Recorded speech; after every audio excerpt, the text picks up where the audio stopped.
അപ്പോൾ ദേ ഇന്ന് നമുക്ക് നല്ല പച്ച കൂരിയാണ് കേട്ടോ കിട്ടിയത്. ഇത് കായലിലും കടലിലെയും കൂരി ഉണ്ടാവാറുണ്ട് കേട്ടോ. നിങ്ങളുടെ നാട്ടിൽ ഇതിൻ്റെ പേര് കൂരി എന്ന് തന്നെയാണോ എന്ന് കമൻറ്റ് ചെയ്യണേ. ഇത് വെട്ടുമ്പോൾ നന്നായിട്ട് സൂക്ഷിക്കുകയും വേണം കേട്ടോ. ഇതിൻ്റെ മുള്ള് കുറച്ച് അപകടകാരിയാണ്. അപ്പോൾ ഇതിന് വേണ്ടിയിട്ടാണ് ഞാൻ ദേ മഞ്ഞൾപ്പൊടി, മല്ലിപ്പൊടി, മുളക് പൊടി ഒക്കെ ചേർത്ത് നന്നായിട്ട് അരച്ചിട്ടുണ്ട്. അതിൻ്റെ കൂട്ടത്തിൽ ഞാൻ 1 സ്പൂൺ തേങ്ങ കൂടെ ചേർത്തിട്ടുണ്ട്. അതൊരു നല്ല ടേസ്റ്റിയാണ് കേട്ടോ. ദേ കൂരിയുടെ തലയാണിത്. കൂരിത്തലയാണ് ഈ കറിയുടെ ഹൈലൈറ്റ്.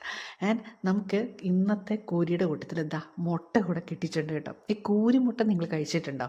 ഒരു സഞ്ചിയിൽ നിറയെ മുത്തുമണികൾ ഇങ്ങനെ അടുക്കി വെച്ചിരിക്കുകയാണ്. ഇത് വറുക്കുകയും ചെയ്യും കേട്ടോ. പക്ഷെ അത് അത്യാവശ്യം ഡേഞ്ചറസ് ആണ്. ബിക്കോസ് അതിൻ്റെ ആ ഒരു സഞ്ചി പൊട്ടിക്കഴിയുമ്പോഴേക്കും ഇതിനകത്തെ മുത്തുമണികൾ ഇങ്ങനെ മേലോട്ട് തെറിക്കും. അപ്പോൾ ഈ അടച്ചു വെച്ചിരിക്കുന്ന അടപ്പ് പൊങ്ങിപ്പോവും. അങ്ങനെ ഒരു അപകട ചാൻസ് ഉണ്ട് കേട്ടോ. അപ്പോൾ ദേ കറിയൊക്കെ നന്നായിട്ട് തിളച്ച് തുടങ്ങിയിട്ടുണ്ട്.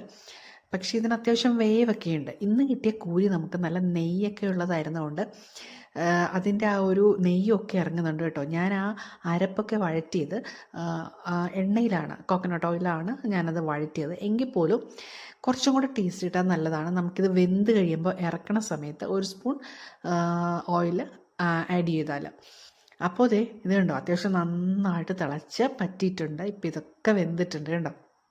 അപ്പോൾ ഇത് കുറച്ച് സമയം ഇരുന്ന് തണുക്കുമ്പോഴേക്കുമാണ് ഇതിൻ്റെ അരപ്പൊക്കെ ഇതിലൊക്കെ നന്നായി പിടിച്ച് സെറ്റായിട്ടുണ്ടാവുക.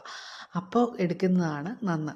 ദേ കൂരിയുടെ തല, കൂരിത്തല നിങ്ങൾ കഴിച്ചിട്ടുണ്ടോ എന്നറിയില്ല. കഴിക്കുമ്പോൾ സൂക്ഷിച്ച് കഴിക്കണം, പക്ഷെ നല്ല ടേസ്റ്റിയാണ്. ഇതാണ് ആ മുട്ട കണ്ടോ. ഇതിൻ്റെ സഞ്ചി പൊട്ടിയിട്ടില്ല, കാരണം നമ്മൾ കറിയിലാണല്ലോ ഇട്ടേക്കുന്നത്. പിന്നെ നല്ലോണം കുടംപുളിയൊക്കെ ചേർത്തിട്ടുണ്ട് കേട്ടോ. അപ്പോൾ ഇതൊക്കെ ഞാൻ ഇത് കഴിഞ്ഞിട്ട് ഞാനിത് ഓഫ് ചെയ്ത് വെച്ചു. തണുത്ത് കഴിഞ്ഞപ്പോഴേക്കാണ് ഞാൻ എടുത്തത്. അപ്പോൾ ദേ ലഞ്ചിന് നമുക്കിന്ന് കൂരിത്തലയുമുണ്ട്, കൂരിയുടെ വാലുമുണ്ട്, പിന്നെ കേടുണ്ട്, പിന്നെ ദേ നമ്മുടെ കൊച്ചുമത്തി പീര പറ്റിച്ചതുകൊണ്ട് കേട്ടോ. ദേ ആ മത്തിയുടെ കൂരിയുടെ ചാത ഉണ്ടാവും, അത്യാവശ്യം നല്ല കട്ടിയൊക്കെയുള്ള നല്ല ടേസ്റ്റി ആയിരുന്നു കേട്ടോ. പിന്നെ ദേ ഇതാണ് മുട്ട കണ്ടോ. അപ്പോൾ നിങ്ങളൊക്കെ ലഞ്ച് കഴിച്ചിട്ടുണ്ടായിരിക്കും എന്ന് കരുതുന്നു. അപ്പോൾ ഇന്ന് എന്തായിരുന്നു ലഞ്ചിന് സ്പെഷ്യൽ എന്നുള്ളതും കമൻറ്റ് ചെയ്യണേ. അപ്പോൾ ശരി, ടൂഡേഴ്സ്.